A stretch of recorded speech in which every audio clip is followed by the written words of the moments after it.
Hi guys, I just want to talk quickly about the Lenovo Legion Go and why I believe that this is hands down the best handheld gaming console unit that you can currently get. Now, for some reason, it just seems to always be overlooked, especially the fact that I believe that the features that the Lenovo Legion Go have outclasses any other device. Now, hear me out. Okay, spec war, Lenovo does fall a little short in battery performance or overall frames per second when you're playing your games, yes. But I mean, they're all manageable.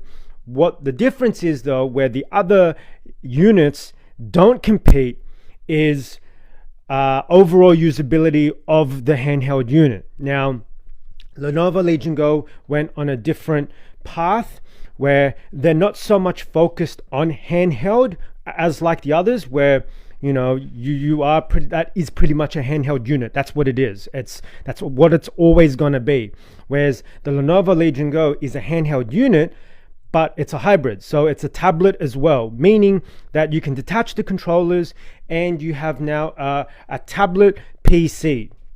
Now, that's where Lenovo looked at the whole area of being an all-in-one unit. So now, for example, you could use this for not just play, but for work. So you could do, if you're in a job where you have to do, notes or spreadsheets or this and that, you can literally take this tablet, or maybe you're a graphic designer, you can take this tablet now and detach the controllers and use this for work and plug it into a TV and use this as a presentation for whatever you've done, or I don't know.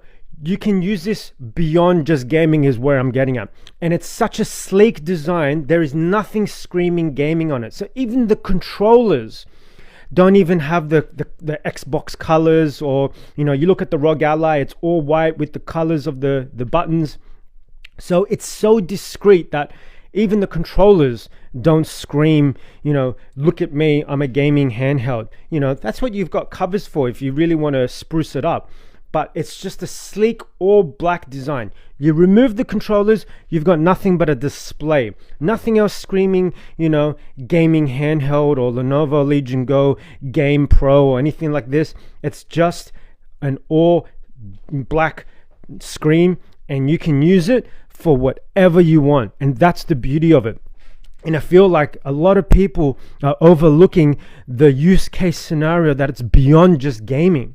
Like, I don't understand. Like, this literally can replace your home PC, your console, and you've got an all-in-one. And you can use it for work, and you can use it for play. You can take this anywhere you want, and you don't have these obtrusive controllers that are attached to you for the rest of your life that scream gaming handheld. Now, I know a lot of you are going to be like, oh, but you know what? When you buy a gaming handheld, that's exactly what you buy it for. And I get that. But when I'm spending X amount of dollars, which is more than a PlayStation, I want to have absolute, overall amazing usage for it, and be able to use it beyond just that. It is an expensive little thing. And you have to understand that with that price, I want to get the most out of it. I don't just want to use it for gaming handheld. I want to be able to have options. I was tossing up between the ROG Ally and the Lenovo Legion Go. And then when I thought about, you can remove the controllers, you can put this up in desktop mode and have it sleekly, hidden, and, it's not so obtrusive, and I can take this and use it as a tablet. After I'm finished gaming with it, I can use this for a different use case scenario down the track. There's so many more other uses for it. And for spending that much money, or Lenovo Legion Go was a little bit more pricier, I might as well be able to future-proof myself in whatever or however I want to use this after the fact.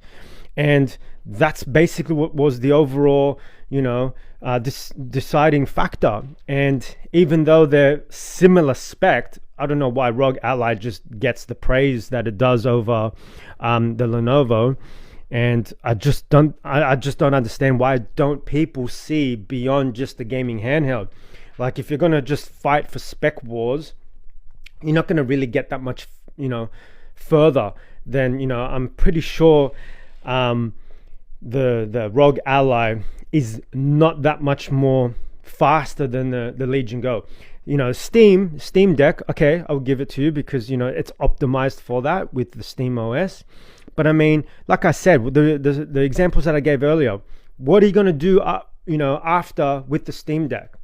Can you take it, you know, and use it when you're going traveling and using it for, like, you know, to download photos and do some adjustments if you're into photography, and be able to use it as a gaming handheld and for work? Probably not. I don't know. I've never used Steam OS, but I'm pretty sure, you know, what I've heard, that it's console based. You can't use it for other programming or programs. That's as far as it goes. Am I right? So, like, I'm talking about the overall use case scenario, having an all-in-one. That is it. The Lenovo Legion Go blows anything and everything out of the water. And not to mention that you've got that nice, beautiful, gorgeous big display, and the controls are nice. And when you're playing games, or if you just, you know, and the fact that you can play FPS games and sit back and just have an all screen, and you have your little travel mouse and keyboard, and you don't have these controllers on the side of that display just sitting there unnecessarily. Like, what happens if most of the games that I play don't require a control pad, but yet I'm forced to have it attached to the screen and basically carrying unnecessary amount of weight and size when I could just have the tablet?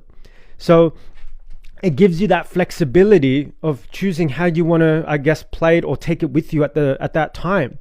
And a lot of people are not, I guess, seeing those scenarios where it's just more beneficial.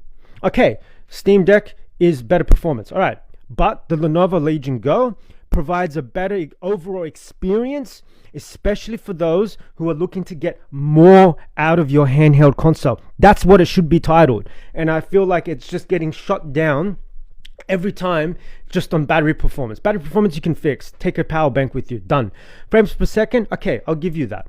But I mean, overall usability, I mean, other use case scenarios, being able to take it for work and play and do all sorts of other things, that's unbeatable. It's unbeatable. Now, if you specifically just bought it for a gaming handheld console and you just want something small in the smallest package, all right, by all means, Steam Deck or Rogue Ally is good for you. But like I said, there's other use case scenarios, and the fact that that screen is perfectly sized for taking into consideration, you know, different scenarios of how you would use it, not to mention the detachable controllers, is, to me, is worth more than a little bit of battery life or a little bit of frames per second. Even though frames per second is a big thing, but I mean, it's not the be or end or type scenario. Like I said, the use case scenario for me, paying that amount of money is worth more to be able to use it beyond just gaming. And I think a lot of people need to understand that and factor that in when they choose their top 5 or whatever. Because if you're going to choose performance and all that, then the X Player, I think it's called, or X1 Player, or even the MSI Claw, which, you know, has beefed up RAM, beefed up battery, beefed up specs, but you're paying almost double. For me, I'd rather the Lenovo Legion Go, save that amount of money and get an eGPU. And then you've got the ultimate setup, as opposed to buying a handheld unit that's beefed up, because you're still going to need an eGPU if you want to play in desktop mode on your TV or whatnot. And because that's where it's always going to lack. So you're better off saving that amount of money and just beefing it up with accessories than getting extra RAM on the unit or a faster chip or whatnot. But if you haven't got the Lenovo Legion Go yet, I'd totally recommend wait and go for the second one, and because that fixes all the problems that I had with the first one, and I swear you can't go wrong. So let me know what you guys think in the comment section. Maybe I'm wrong, but that's how I see things. And I don't understand why people don't see what I see and give it the credit for, you know, being or thinking outside of the box, even though Nintendo Switch did it. And the fact that they did do it shows you that it's actually a very good idea and that it works. And that got, you know, a lot of positive, you know, reviews and outcomes from that, you know, forward thinking, you know, 2-in-1 type of scenarios. So let me know what you guys think, and yeah, see you in the next one.